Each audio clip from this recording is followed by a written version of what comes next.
50 বছর ধরে একটা দেশকে রাডারবিহীন থাকতে হচ্ছে, স্যাটেলাইটবিহীন থাকতে হচ্ছে, পারমাণবিক কোনো অস্ত্র নাই, নিউক্লিয়ার কোনো মিসাইলস নাই, কোনো জিওপলিটিক্যাল বড় বড় রাষ্ট্রের সাথে অ্যালায়েন্স নাই। পক্ষান্তরে উল্টা কুফার, তাগুত, মুশরিকদের দাসত্বে আপনাদেরকে আমাদেরকে নিয়ে গেছে।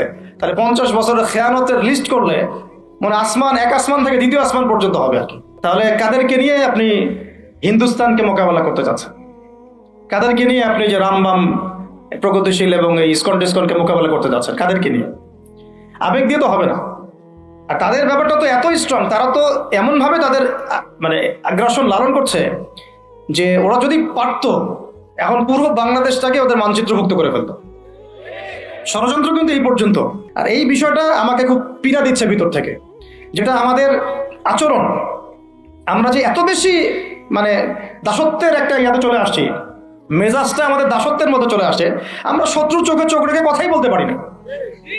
শত্রুর চোখে চোখ রেখে কথা না বললে তো সে আমাকে দাম দিবে না।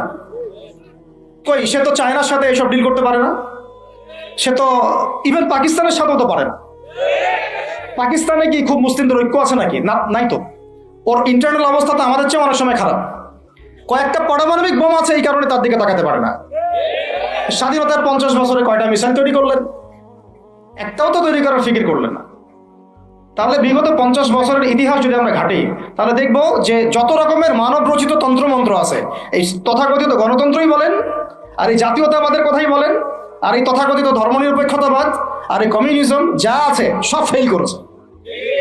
পশ্চিমা সব মতবাদ এখানে এমনভাবে ফেল করেছে যেটা ইতিহাসে বিরল। তাহলে একটা মাত্র পথ আপনাদের সামনে এখন খোলা আছে, যেই পথ দিয়ে এই সমস্ত সমস্যার সলিউশন আনা সম্ভব। সেই পথটাই হচ্ছে ওই যে লেখা আছে, সিরার আলোকে উম্মার সংকট নিরসন করা।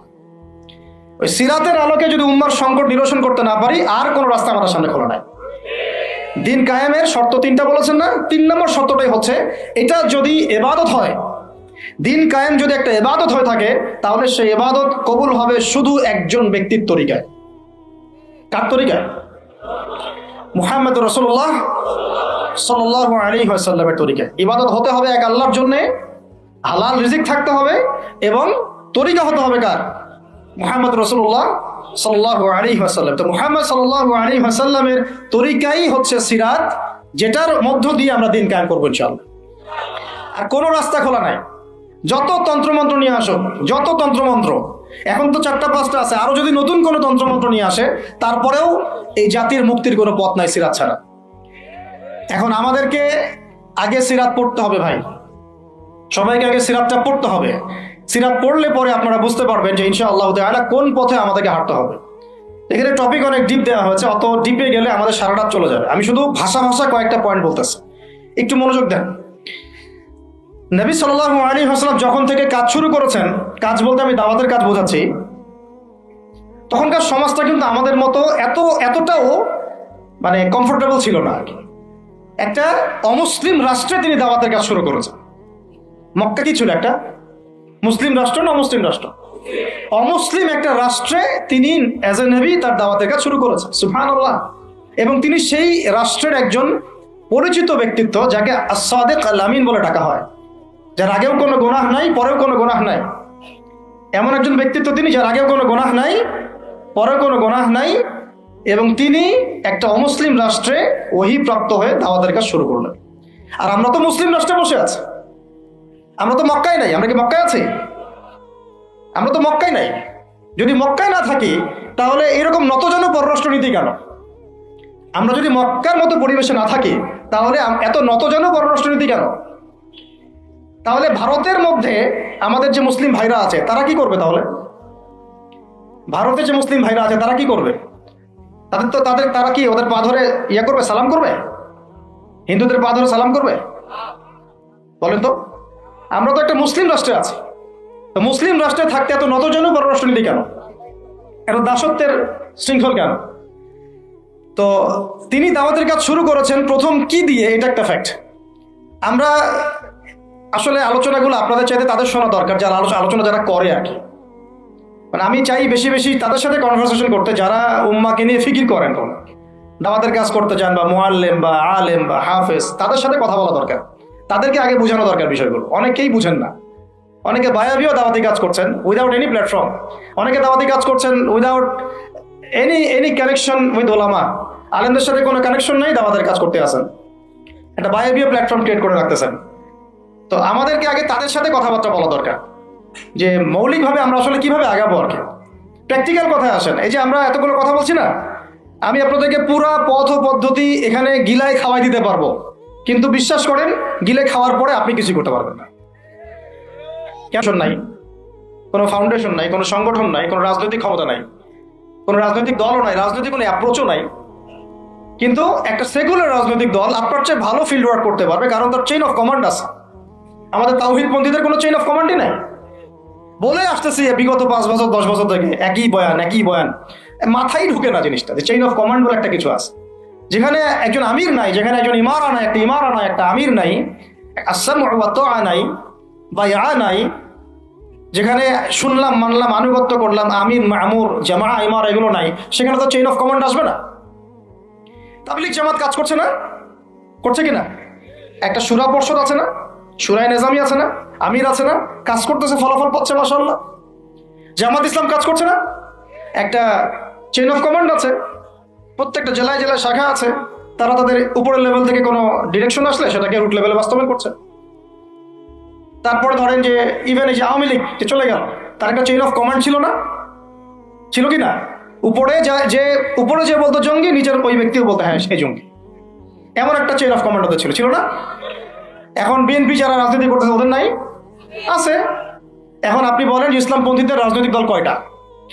একটা আছে আমাদের শাসনতন্ত্র, একটা হচ্ছে হেফাজত ইসলাম, আর কি হেফাজত ইসলাম তো আসলে কোনো রাজনৈতিক ব্যাকগ্রাউন্ড থেকে আসে নাই, এটা এসেছে আপনারা তো জানেন হিস্ট্রি, কোন প্রেক্ষাপটে এটা তৈরি হয়েছে, শাপলা চত্বরের ঘটনা, তাই না? আর জামাত ইসলাম। আর কথা হচ্ছে যে আমাদের তো মানে পৃথক পৃথক প্ল্যাটফর্মগুলোর মধ্যে একটা ঐক্যবদ্ধ সমন্বয় সবার আগে দরকার, তারপরে আমাদের একটা বৃহত্তর চেইন অফ কমান্ড দরকার।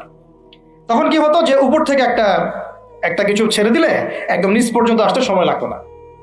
এখন এগুলোর বাইরে আবার যারা চান যে না কোরআন এবং হাদিস, ইসলামী ইমারা, শরিয়া এগুলো বাস্তবায়ন হবে, দাওয়াতের সাথে সাথে জিহাদ থাকতে হবে, এবং আমরা কোনো গণতন্ত্র, সেকুলারিজম এইসব পশ্চিমা আদর্শে যাব না, তারা ফেসবুকে বায়োবিও ঘুরে বেড়াচ্ছেন, সবাই ফেসবুকে বায়োবিও ঘুরে বেড়াচ্ছেন, ইউটিউবে ইন্ডিভিজুয়ালি কাজ করছেন, সবার নিজস্ব স্বতন্ত্র মার্কাস, মাকতাবা ইত্যাদি, কোনো সমন্বিত প্রয়াস নাই। এইভাবে তো হবে না। এইভাবে কি হবে? সর্বোচ্চ এককভাবে কিছু দাওয়াত দেওয়া যাবে, কিন্তু নবী সাল্লাল্লাহু আলাইহি ওয়াসাল্লাম ওহী প্রাপ্ত হওয়ার পরেই দাওয়াতের যে কাজ শুরু করলেন, এটাই চেইন অফ কমান্ড। সুবহানাল্লাহ। একটা জামার মধ্যে তিনি সবাইকে নিয়ে আসছেন। খেয়াল করে দেখেন, প্রথম ওহী আসলো কি সংক্রান্ত? ইকরা বিসমি রাব্বিকাল্লাযী খালাক, এই তো পড়ুন আপনার রবের নামে যিনি আপনাকে সৃষ্টি করেছে। তো পড়া তিনি কি পড়তে পারতেন? তিনি তো পড়তে পারতেন না। তিনি তো বলছিলেন যে মা আনা বিকারি, আমি তো পড়তে জানি না, তারপরে তাকেই পড়তে বলা হচ্ছে, আপনি পড়ুন। কারণ এই জ্ঞানতাত্ত্বিক রেভলিউশন ব্যতীত সমাজ সংস্কার সম্ভব না। এখন আমরা সমাজ সংস্কার সবাই করতে চাচ্ছি, কম বেশি সবার জায়গা থেকে, পড়াশোনা কেউ করতে চায় না। আল্লাহর কসম করে বলছি, যারা ইভেন দাওয়াতের কাজ করছে এইসব জায়গায় আমরা যারা দাঁড়ায় আছি না, তাদের অনেকেই ওলামায়ে কেরামের সাথে কোনো তাআল্লুকই নাই, কোনো সিলেবাস নাই, কোনো পড়াশোনা নাই, কোনো ক্রাইটেরিয়া নাই, কোনো অ্যারাবিক শেখার কোনো ফিকির নাই, কোরআন শেখার কোনো ফিকির নাই, তাফসির শেখার কোনো ফিকির নাই। আমি দাওয়াতের কাজ করতেছি, সুবহানাল্লাহ, মানুষ আমাকে সেলিব্রিটি মনে করে, দ্যাটস অল। এভাবে হয়? এভাবে কি দাওয়াতের কাজ হয়? অথচ নবী সাল্লাল্লাহু আলাইহি ওয়াসাল্লামকে আল্লাহ পাক পড়তে বলছেন। তাহলে প্রথম দরকার আমাদের জ্ঞানতাত্ত্বিক রেভলিউশন, যেটা বললাম যে বিগত 50 বছরে অলরেডি আমাদের ঘরে ঘরে একজন করে আলেম, একজন করে হাফেজ থাকা উচিত ছিল। এটা বিগত 50 বছরের শিক্ষা সিস্টেমটা এমনভাবে সাজানো হয়েছিল যেটা একটা ধর্ম নিরপেক্ষ শিক্ষা সিস্টেম। এটা এই যে একটা ছেলে বসে আছে 30 বছর বয়স, ওর তো অধিকার ছিল যে সে এসএসসি, এইচএসসি, অনার্স মাস্টার্স লেভেলে এসে কোরআনের অর্থ করার যোগ্যতা সে অর্জন করবে। এটা তার রাইটস ছিল অ্যাজ এ মুসলিম কান্ট্রির একজন সিভিলিয়ান হিসাবে। তার রাইটস ছিল এটা, যে আমি একজন মুসলিম কান্ট্রির সিভিলিয়ান, আমার রাইটস আছে স্কুলে গিয়ে কোরআন শেখার, কলেজে গিয়ে কোরআনের তাফসীর শেখার, অনার্স লেভেলে গিয়ে হাদিস পড়তে শেখার, হাদিসের মুতাআলা করার। ইভেন সে মাস্টার্সের পরে ইফতা দেওয়ার মতো যোগ্যতা অর্জন করতে পারতো যদি শিক্ষা সিস্টেমটার মধ্যে সমন্বয় থাকতো। কিচ্ছু করা হয় না এইসব লেভেলে। 50 বছর ধরে এই জাতিকে শিক্ষার অন্ধকারে রাখা হয়েছে। কওমি মাদ্রাসাগুলো যদি না থাকতো, এই দেশ থেকে ইসলামকে মিটাই ফেলে দিত এরা। এটা বাস্তবতা। শুধু কওমি মাদ্রাসাগুলোর এই মেহনতগুলো যদি না থাকতো তাহলে অরিজিনাল ইসলামকে তারা মিটাই ফেলে দিত বাংলাদেশ থেকে। ঠিকই আছে এখন, কিন্তু আমি ওইদিকে যাচ্ছি না, ওটা অন্য আলোচনা, এটা আমাদের ভিতরের কথা। কথা হচ্ছে একজন জেনারেল শিক্ষিত ছেলে যে এদেশের মুসলিম নাগরিক, তার রাইটস আছে প্রাইমারি স্কুলে সে কোরআন তেলাওয়াত করা শিখবে। শিখতে পারে নাই কেন? কেন পারে নাই? পিতা মাতাও তো মাশাআল্লাহ সুবহানাল্লাহ সেই কোয়ালিটি। ছেলে 10 বছরে কিছু শিখুক না শিখুক, বাংলা ইংরেজি অঙ্ক তাকে শিখতে হবে। কোরআন হাদিস এগুলো তো কোনো বিষয় না, এগুলো কোনো বিষয় হলো? আপনাদের কাছে আল্লাহর কসম এগুলো দামি নাই। ওই একদিন দুই দিন ওয়াজ মাহফিলে আইসা আবেগ দেখা, কোরআন হাদিসের প্রতি যদি মহব্বত থাকতো ছেলেকে তো আলেম বানাইতেন আপনি, ছেলেকে তো আপনি একজন হাফেজ বানাইতেন কমপক্ষে। আপনি তো ছেলেকে এমন ভাবে গড়ে তুলেছেন আপনার জানাজাই পড়তে পারবে না। তো আমাদের এই স্কুল কলেজ পড়ুয়া ছেলে মেয়েদের রাইটস ছিল এগুলো শেখার, শিখতে পারে নাই। অনার্সে পড়ে তার বয়স কত? 20 থেকে 25 বছর। 25 বছরে সে 25টা সূরা জানে না, 25টা সূরার নামই জানে না, 25টা সূরার নাম বলতে পারে না। কোরআন বিধান কায়েম করতে আসছেন আপনি, সুবহানাল্লাহ। 25টা হাদিস বলতে পারেন না, 25 জন নবীর নামও বলতে পারে না। ইভেন আমাদের নবী সাল্লাল্লাহু আলাইহি ওয়াসাল্লামের সিরাতের জীবনীটা, পাতলা কিতাবটাও সে কখনো জীবনে পড়ে দেখে নাই। এই অবস্থা মাস্টার্সে বিসিএস এর সব জায়গায় একই চলছে আর কি। বিসিএস এর যে ভাইবা হয় সেখানে কি ইসলাম ধরা হয়? বিসিএস এর ভাইবা যখন হয় তখন তাকে কোরআন তেলাওয়াত জিজ্ঞাসা করা হয়? তাহলে আপনি কোরআন তেলাওয়াত করতে পারেন না, রাষ্ট্র চালাবেন কিভাবে? কোরআনের সাথে কোনো তাল্লুক নেই, তার মানে আপনাদের কনসেপ্ট হচ্ছে রাষ্ট্র আলাদা কোরআন আলাদা, মানে রাষ্ট্র চালাতে কোরআন লাগে না, আপনার কনসেপ্ট এটাই। হ্যাঁ, না হলে তো কোরআন আপনি আনতেন সিলেবাসে, তাফসীর আনতেন, হাদিস আনতেন, সিরাত আনতেন। আপনার কনসেপ্ট হচ্ছে রাষ্ট্র আলাদা, কোরআন আলাদা, হাদিস আলাদা, এগুলো পড়াশোনা আলাদা, ব্যাংকিং সিস্টেম, ইকোনমিক্স আলাদা, ইসলাম আলাদা, তাই না? রাজনীতি আলাদা, ইসলাম আলাদা, তারপরে সংস্কৃতি আলাদা, ইসলাম আলাদা, শিক্ষানীতি আলাদা, ইসলাম আলাদা। এই কনসেপ্ট হচ্ছে এদেশের 90% মানুষের কনসেপ্ট। এরা সবাই শিরকের মধ্যে আছে, আল্লাহর কসম করে বলতেছে, এরা সবাই শিরকের মধ্যে আছে। এরা সবাই ধর্মনিরপেক্ষ, সেকুলার। বাদ দিয়ে আমরা যারা দাড়ি টুপিওয়ালা কিছু মানুষ আছি, আমরা একটু মৌলবাদী চিন্তা করি আর কি। আমরা চিন্তা করি যে ইসলাম ব্যক্তিগত জীবনেও থাকবে, সংস্কৃতির মধ্যেও থাকবে, শিক্ষানীতিতেও থাকতে হবে, অর্থনীতিতেও থাকতে হবে, ইভেন রাজনীতির মধ্যেও থাকতে হবে। এই কনসেপ্টটা না আসলে এখনো মুসলমান হনই নাই। এই কনসেপ্টটা না আসা মানে এখন পর্যন্ত কালিমা লা ইলাহা ইল্লাল্লাহ এটা বুঝেনি নাই আপনি, মুখে পড়েছেন, দ্যাটস অল। এই কারণেই তো লা ইলাহা ইল্লাল্লাহ পড়ার পরেও মোদির পা চাটেন বসে বসে। এই কারণেই, কারণ ওই লা ইলাহা ইল্লাল্লাহ তো আপনাকে ওটা শিখাই নাই যে আপনি এক আল্লাহর সার্বভৌমত্বের স্বীকৃতি দেন নাই। এই হলো সমস্যাগুলো। তো সমস্যার গোড়ায় অনেক কথা আছে। এখন নবী সাল্লাল্লাহু আলাইহি ওয়াসাল্লাম কিন্তু দাওয়াতের কাজটা, এই যে সিরাতের আলোকে যেটা বলছেন সমাজ সংস্কার এবং দিন প্রতিষ্ঠা এবং সমকালীন সব সংকট দূর করা, এটা শুরু করতে হবে জ্ঞানতাত্ত্বিক রেভলিউশন থেকে। পড়াশোনা করা শুরু করে দেন, আদারওয়াইজ আপনাদের সামনে ধ্বংস ছাড়া কিছু বাকি নেই। কি পড়াশোনা করবেন? অবশ্যই ইসলামিক কারিকুলাম থাকতে হবে। এরপরে আপনি জেনারেল লাইনের পড়াশোনা করেন, কোনো সমস্যা নাই। আর এই পড়াশোনা একা একা করা যাবে না, ওস্তাদের সহবত লাগবে, ওলামায়ে কেরামের সহবত লাগবে। আমি তো এটা বলি যে আপনি কারো লেকচার শোনার আগে আপনি আগে চেক করবে যে তার ওস্তাদ কে, কোথায় সে দিন শেখে, কার কাছ থেকে সে দিন শেখে, কোত্থেকে সে এই ইলমগুলো অর্জন করছে, তার লোক কোথায়। আবেগে ভাসলে হবে না এখন বিষয়টা। তো পড়াশোনার এখন যে আরো 20 বছর পড়াশোনা না করে আমি কোনো কাজ করতেই পারবো না এমনটাও না, কিন্তু পড়াশোনা আগে শুরু করা। এখন আপনার কাজ পড়াশোনা শুরু করা, ইকরা বিসমি রাব্বিকাল্লাযী খালাকের হক আদায় করা এবং ওস্তাদের সহবতে থাকা। যেমন জেনারেল লাইনে পড়েছেন 20 বছর একা একা কি পড়েছেন না, প্রতিষ্ঠানে গিয়েছেন, ডেইলি ক্লাস করেছেন, টিচারের সহবতে ছিলেন, বেতন দিয়েছেন, ব্যাচে থেকেছেন, তারপরে আরো কি করেছেন, বাবার জমি বিক্রি করে দিয়েছেন, বাবা মায়ের জমি বিক্রি করে। সেম অন্তত পক্ষে এতটুকু যতটুকু আপনি জেনারেল লাইনের জন্য করেছেন, জেনারেল লাইনে যদি যতটুকু করেছেন, ত্যাগ, শ্রম, মেধা খরচ, কষ্ট স্বীকার করা, এর যদি অর্ধেকও যদি দিন শিক্ষার জন্য করতে না পারেন, আপনি নিজেও মুনাফেক। আমরা নিজেরাও মুনাফেক তখন। বেশক আমাদের মধ্যে নেফাকি আছে, সুবহানাল্লাহ। আপনি একটা ডিগ্রির জন্য একবার 20 বছর ঢালতে পারেন, 20 কোটি টাকা ঢালতে পারেন, বাপের জমি বিক্রি করতে পারেন, মেসে থাকতে পারেন, ঢাকা বিশ্ববিদ্যালয়ের সেই লাইফ লিড করতে পারেন, এক বিছানায় 2 জন থাকি, ফ্লোরের মধ্যে ফ্লোরিং করে থাকা, হাজার হাজার লাখ লাখ টাকা খরচ করা, কষ্ট করে সকালে ওঠা, রাত জাগা, পড়া, পরীক্ষা দেওয়া, অ্যাসাইনমেন্ট, কত কি। আমি তো জানি এগুলো, আপনারা তো অনেকে না জানেন, আমি তো জানি, আমরা তো ইউনিভার্সিটিতে পড়ছি। এই পরিশ্রমগুলো আপনি করছেন অনলি ফর একটা সার্টিফিকেট, আর একটা চাকরির জন্য, আর এর 10% কেন 5% আপনি করতে চান না দিনই শিক্ষার জন্য, তো আমি মুনাফিক না হলে এই পৃথিবীতে আর মুনাফিক কে আছে? তো এই মুনাফিকদেরকে দিয়ে আপনি দিন কায়েম করবেন নাকি? শোনেন, আবেগ দিয়ে বিপ্লব হয়, আবেগ দিয়ে কি হয়? আবেগ দিয়ে বিপ্লব হতে পারে, আবেগ দিয়ে শরিয়া খিলাফা কায়েম হয় না। আবেগী হয়ে একটা বিপ্লব হতে পারে, আবেগ দিয়ে শুধু আবেগ দিয়ে শরিয়া খিলাফা কায়েম হবে না। শরিয়া খিলাফা কায়েম হয়েছে কাদের হাতে? সাহাবীদের হাতে। কাদের হাতে? আমাদের জিন্দেগি যখন সাহাবীওয়ালা হবে তখন শরিয়া কায়েম হবে। পড়াশোনা করে না, সাহাবীওয়ালা জিন্দেগি কিভাবে যাপন করবে? ওলামায়ে কেরামের সাথে তাআল্লুক নাই, সাহাবীওয়ালা জীবন কিভাবে যাপন করবে? নামাজের ঠিক নাই, সাহাবীওয়ালা জীবন হইল কিভাবে? কোরআন তেলাওয়াত করতে পারেন না, সাহাবীওয়ালা জীবন হইল? দিনের জন্য আমর বিল মারুফ নাহি আনিল মুনকারের কাজ নাই, ওই যোগ্যতাও নাই, তাহলে সাহাবীওয়ালা জীবন হইল কি? চেহারা সুরতের মধ্যে ইসলাম নাই, সুন্নতের প্রতি পাবন্দি নাই, সাহাবীওয়ালা জিন্দেগি হলো কি? সাহাবীদের হাতে বদর যুদ্ধ হয়েছে, জয়লাভ করেছে। উহুদ প্রায় জিতেইছে, এটা জিতেই বলা যায়, সাময়িক বিপর্যয় হয়েছে। খন্দক, খায়বার, মুতায়ার মুখ কাঁপিয়ে দিয়েছে কারা? সাহাবীরা। তো সাহাবীওয়ালা ইমান, সাহাবীওয়ালা আমল, সাহাবীওয়ালা আখলাক, সাহাবীওয়ালা মেহনত হলে পরে বাংলার মাটিতে দিন কায়েম হবে। না হওয়া পর্যন্ত এই লাভঝাপ করতে থাকা, আজকে এই বিষয়ে কালকে ওই বিষয়ে, আজকে এই ইস্যু কালকে এই ইস্যু, এগুলোই চলতে থাকবে। আমরা এটা চাই না। আমরা চাই এখন যেহেতু দাওয়াতের একটা সুবর্ণ সুযোগ আমাদের সামনে এসেছে, এখন যেহেতু আল্লাহ পাক, এটা আল্লাহ পাকের রহমত, এখানে সবাই ক্রেডিট নেওয়ার প্রতিযোগিতা লিপ্ত আছে। আমার ক্রেডিট হয়েছে, আমি এই করেছি, আমি সেই করেছি। এখন তো এমন দেখা যাচ্ছে যে ওই সময় কিছু বলেও নাই, সে বসে এখন প্রধান উপদেষ্টার পাশ আটতেছে বসে বসে। কি সুবহানাল্লাহ! মানে রক্ত দিল এক ভাই, মানে বছরের পর বছর কারাগারে পচে মরলো একদল, বছরের পর বছর, দিনের পর দিন, মাসের পর মাস আয়না ঘরে ধুকে ধুকে মরলো আর একদল। ঠিক আছে, বললাম তখন থেকে বের হলে কেউ সুস্থ থাকে না। বছরের পর বছর মামলা মোকদ্দমা হচ্ছে একদল, এক একজনের ঘাড়ে 3টা 4টা 5টা 10টা 20টা করে মামলা।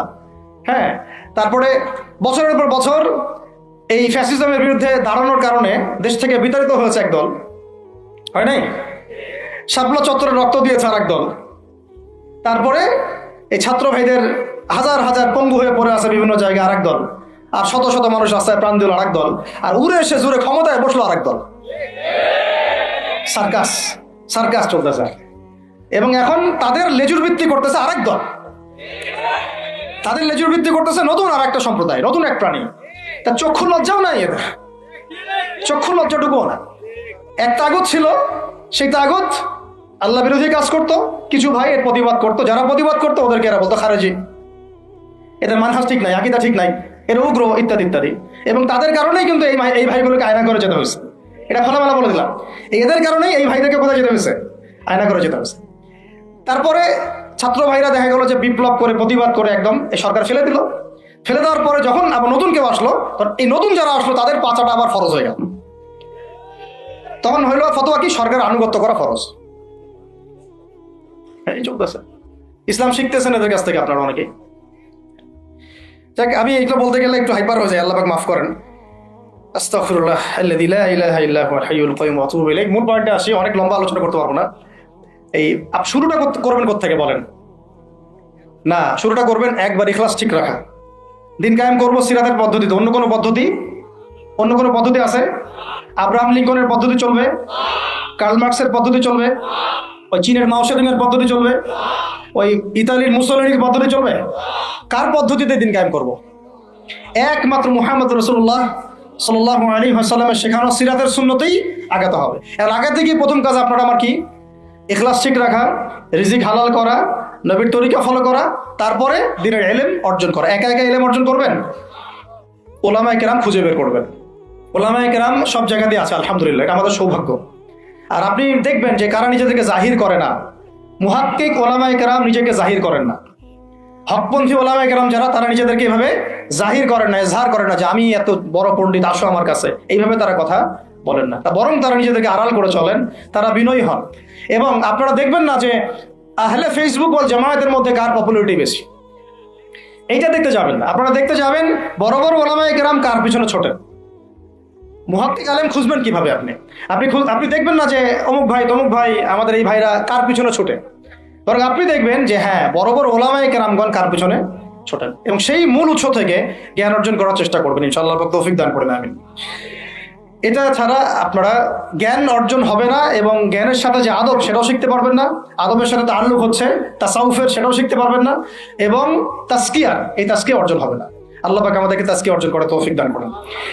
ইলম শিখবো, তারপরে কাজ হচ্ছে আমাদের আমল বাড়িয়ে দেওয়া। আল্লাহ নবী সাল্লাল্লাহু আলাইহি ওয়াসাল্লাম সাহাবায়ে কেরামকে শুধু জ্ঞান শিখতেন নাকি আমলও করতেন? সবচেয়ে বেশি পরহেজগার ব্যক্তি কে এই উম্মতের মধ্যে বলেন? আমাদের নবী সাল্লাল্লাহু আলাইহি ওয়াসাল্লাম। হ্যাঁ, তিনি তো অবশ্যই। তারপরে আবু বকর রাদিয়াল্লাহু আনহু, ওমর ইবনে খাত্তাব, আলী ইবনে আবি তালিব, উসমান বিন আফফান রাদিয়াল্লাহু আনহু আজমাইন, প্রত্যেক সাহাবী। তো সাহাবীদের আমল একটু দেখেন, সারাদিন রাত তারা কেমন কি করতেন, কিভাবে কাটাতেন। আমরা আমাদের দিনের একটা বড় অংশ অপচয় করে নষ্ট করি। তারা সময় নষ্ট করতেন না, বরং তারা প্রত্যেকটা সময়কে কাজে লাগাতেন। প্রত্যেক দিন একদিন ওই হাদিসটা আপনারা তো জানেন, একদিন নবী সাল্লাল্লাহু আলাইহি ওয়াসাল্লাম বললেন, আজকে জামাতের সাথে নামাজগুলো পড়েছে কে? আবু বকর রাদিয়াল্লাহু আনহু হাত তুললেন, আমি পড়েছি। আজকে সদকা করেছে কে? আমি। আজকে সওম রেখেছে কে? আমি। আজকে জানাজায় শরীক হয়েছে কে? আমি। এরকম অনেকগুলো আমলের কথা নবীজি বলেন, সবগুলোই দেখা গেল আবু বকর রাদিয়াল্লাহু আনহু করেছেন। সুবহানাল্লাহ, একদিনে সব আমল। এভাবে তারা দিন কাটাতেন। আপনি আর আমি যদি জুমার দিনে মসজিদে আসি তাহলে তো সমস্যা ভাই, আমাদের দ্বারা তো হবে না। আল্লাহ পাক আমাদেরকে যেন ইসলাহ করার তৌফিক দান করেন, আমিন। আমল বাড়িয়ে দেওয়া। এবার দেখেন, এবার এই জায়গাটুকু বুঝেন, নবী সাল্লাল্লাহু আলাইহি ওয়াসাল্লাম দাওয়াতের কাজ শুরু করে প্রথমেই প্রকাশ্যে দাওয়াত কিন্তু দেন নাই। প্রথমে তিনি 3 বছর, কত বছর? তিনটা বছর তিনি গোপনে দাওয়াত দিয়েছেন। কত বছর? 3 বছর গোপনে দাওয়াত দিয়েছেন। এখন এই গোপনে দাওয়াত দেওয়ার পরিবেশ আমাদের এখানে দরকার নাই। কেন নাই? কারণ আমাদের এখানে স্পষ্ট দাওয়াত হয়ে গেছে না? এখন তো আমাদের এখানে মক্কার মতো অবস্থা না যে আবার প্রথম 3 বছর গোপনে দাওয়াত দিতে হবে কি? এখন আরো বরং প্রকাশ্যে দাওয়াত দিতে হবে, আলহামদুলিল্লাহ। এই যে বলছিলাম যে এটা আল্লাহ পাকের রহমত যে আমরা এই সময়টা পেয়েছি। এখানে কারো কিন্তু ব্যক্তিগত কোনো ক্রেডিট নেওয়ার সুযোগ নাই। এই যে এখন দাওয়াতের একটা উত্তম প্ল্যাটফর্ম পাওয়া যাচ্ছে, ক্ষেত্র পাওয়া যাচ্ছে, খোলাভাবে কথা বলা যাচ্ছে, এটা কারো রহমত। এটাকে কাজে লাগিয়ে আরো 5 বছর 10 বছর আমাদেরকে দাওয়াত দিতে হবে ইনশাআল্লাহ। কিসের দাওয়াত? দিন কায়েমের দাওয়াত। কিসের দাওয়াত? ইসলাম ব্যক্তি জীবনে আছে, ইসলামকে এখন নিয়ে যেতে হবে সমাজে, ইসলামকে নিয়ে যেতে হবে অর্থনীতিতে, ইসলামকে নিতে হবে রাজনীতির মধ্যে। ইসলাম যখন সমাজে, অর্থনীতিতে, সংস্কৃতিতে, শিক্ষানীতিতে এবং রাজনৈতিক ক্ষেত্রে যাবে, তখন আমরা ইনশাআল্লাহ চূড়ান্ত বিজয় লাভ করবো। এখন যদি পার্শ্ববর্তী শত্রু রাষ্ট্রগুলো আমাদেরকে আক্রমণ করে, আপনি তো ব্যক্তিগতভাবে জিহাদের ঘোষণা দিতে পারবো না, পারবেন? কিন্তু এখন যদি আপনার হাতে রাজনৈতিক ক্ষমতা থাকতো, তাহলে আমরা দেখাই দিতাম যে একজন সাইফুরকে মারলে কতজনের লাশ পড়ে। একজন ফেলানিকে যদি কাঁটাতারে ঝুলাই দেওয়া হয়, ওরকম 10টা বিএসএফ কে মারার ক্ষমতা আমাদের আছে। এই শক্তি সামর্থ্য আমাদের ভাইদের আছে। আমাদের দাওয়াতের কাজ শুধু আমভাবে জনগণের মধ্যে করলে হবে না, পুলিশের মধ্যে দাওয়াতের কাজ করতে হবে, র্যাবের মধ্যে দাওয়াতের কাজ করতে হবে, আমাদের আনসারদের মধ্যে দাওয়াতের কাজ করতে হবে, বিজিবির ভাইদেরকে প্রশিক্ষিত করতে হবে। সবচেয়ে বড় কথা, আমাদের সেনাবাহিনীকে, বিমান বাহিনীকে শক্তিশালী করতে হবে। অত্যাধুনিক অস্ত্র তাদের হাতে থাকতে হবে, এবং তাদের মধ্যে সবকিছুই আছে, মাশাআল্লাহ। পটেনশিয়াল আছে, প্রতিভা আছে, শারীরিক শক্তি আছে, ট্রেনিং আছে। ইমানটাকে মজবুত করতে হবে তাদেরকে ইমানের দাস দেওয়া লাগবে। আপনারা যারা শুনবেন এগুলো লেকচার অনলাইনে গেলে শুনবেন, তারা ইনশাআল্লাহ শুধুমাত্র জাতিসংঘের একটা মিশনকে জীবনের লক্ষ্য বানাবেন না। আপনারা জাতিসংঘের একটা মিশনে যাওয়া আপনার জীবনের লক্ষ্য না। আপনাকে যদি আল্লাহ পাক প্রশাসনিক দায়িত্ব দিয়ে থাকেন, আল্লাহর জন্য শহীদ হওয়াটা আপনার জীবনের সবচেয়ে বড় সৌভাগ্য। এইদিকে আমরা তো তাদেরকে এখন হাঁটাতে পারছি না, কারণ ওই ক্ষমতা আপনার আমার হাতে নাই। ইসলামকে ওই রাজনৈতিক জায়গায় নিতে হলে সিরাতের সুন্নতে আগাতে হবে। আল্লাহ পাক তৌফিক দান করেন। এবার প্রকাশ্যে দাওয়াত শুরু হলো 4 নম্বর বছর থেকে 10ম বছর পর্যন্ত। এই প্রকাশ্যে দাওয়াত যখন শুরু হয়েছে, তখনই